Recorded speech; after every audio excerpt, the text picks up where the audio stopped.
এটা কি বলো তো, চলো দেখাই।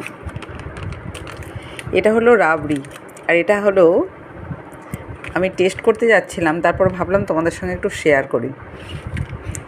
এটা হলো ব্যারাকপুরের বিখ্যাত সেই দোকান, মিষ্টির দোকান, যে দোকানটা আমাদের সিপাই বিদ্রোহের 20 বছর আগে এই দোকানটার মানে তৈরি হয়েছিল।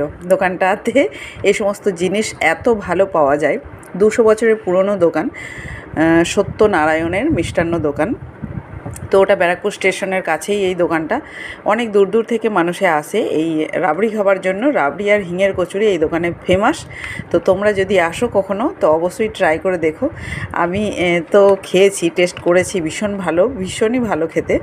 তো এটা তোমাদের সঙ্গে তাই শেয়ার করার জন্য, শেষ হয়ে যাওয়ার আগে আরেকটু তোমাদের শেয়ার করার জন্য ভিডিওটা করলাম। তোমরা কে কে পছন্দ করো জানিও।